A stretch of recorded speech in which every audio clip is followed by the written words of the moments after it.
Cet épisode commence avec Nazli et Denise, qui sont assis dans le restaurant. Nazli, visiblement émue, demande sincèrement des excuses à Denise, lui expliquant qu'elle ne voulait en aucun cas le blesser. Denise, les yeux remplis de tristesse, lui confie qu'il avait mis beaucoup d'espoir dans leur relation, qu'il pensait sincèrement qu'ils pourraient être ensemble.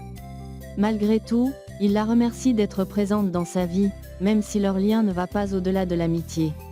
Il lui dit qu'il veut simplement qu'elle prenne soin d'elle-même et soit heureuse. Nazli, émue par ces paroles, se rapproche de lui et, dans un geste réconfortant, se couche doucement sur son épaule. Ce moment partagé est empreint d'une grande douceur, un moment de calme au milieu de la tourmente. De retour à la maison, Denise, pris par ses émotions, se laisse submerger par la tristesse. Il commence à désordonner frénétiquement la pièce autour de lui, cherchant peut-être à extérioriser sa douleur. Puis, sans prévenir, il éclate en sanglots, pleurant à chaudes larmes, complètement dévasté par la situation. Alia, ayant entendu le bruit, entrée, voyant son ami dans cet état, se précipite pour lui tenir compagnie.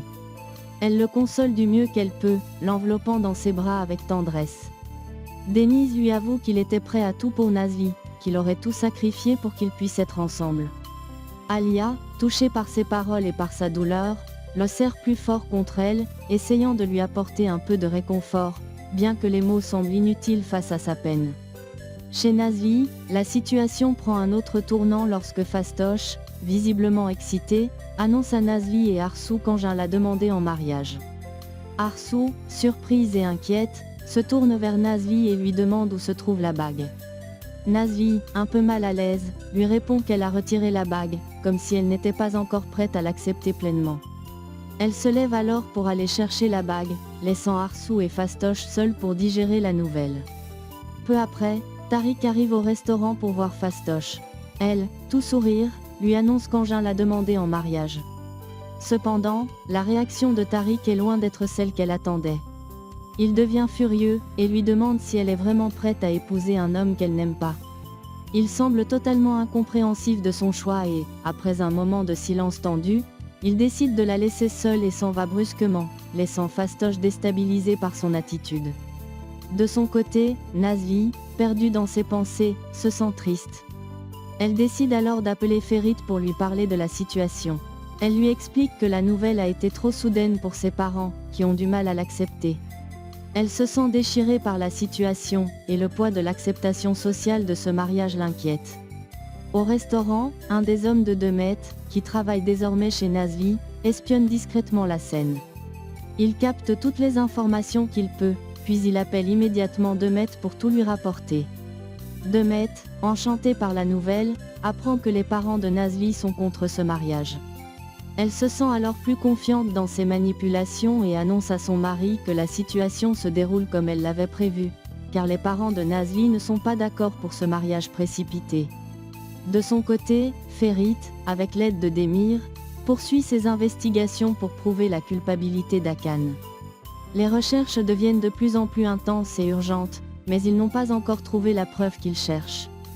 Pendant ce temps, Akan et Demet décident d'aller déjeuner avec Boulout au restaurant de Nazli. Dès que Ferit arrive et les aperçoit, un sentiment de colère et de frustration monte en lui. Il n'est pas du tout content de les voir dans cet endroit.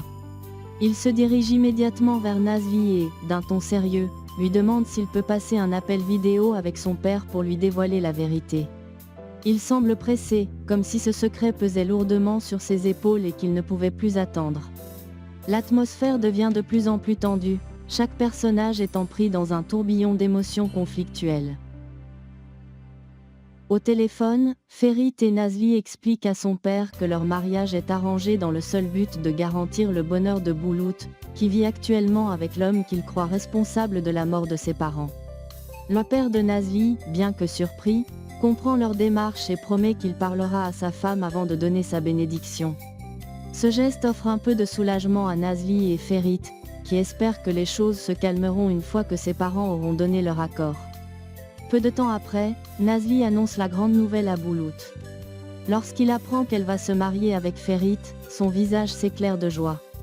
Il lui demande alors si cela signifie qu'il pourra revenir vivre avec eux. Ferit lui répond affirmativement, rassurant le petit garçon qui a tant souffert.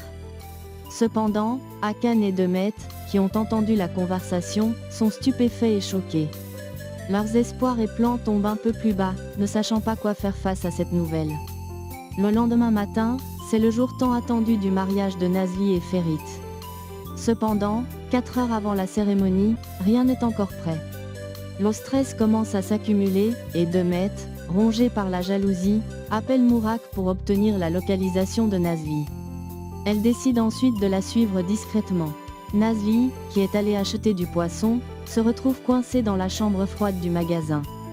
Demet, sans pitié, bloque la porte et attend à l'extérieur, assurée que Nazli ne pourra pas sortir. Elle souhaite simplement la voir rester enfermée pour qu'elle ne puisse pas gâcher la cérémonie. De son côté, Ferit, anxieux, attend Nazli avec impatience. Les invités sont déjà arrivés et l'atmosphère devient de plus en plus tendue. Nazli réalise alors qu'elle est enfermée et essaie désespérément de forcer la porte, mais sans succès. Elle tente également de passer des appels, mais il n'y a pas de réseau, ce qui augmente encore son stress. Le froid commence à l'envahir peu à peu, et elle se retrouve paralysée par la situation. Ferit, ne recevant pas de nouvelles de Nazli, tente de l'appeler en vain.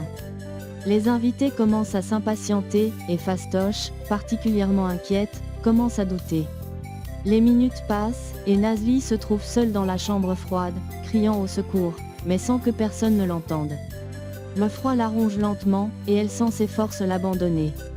Le temps est compté, et personne ne semble se rendre compte de la situation désastreuse dans laquelle elle se trouve.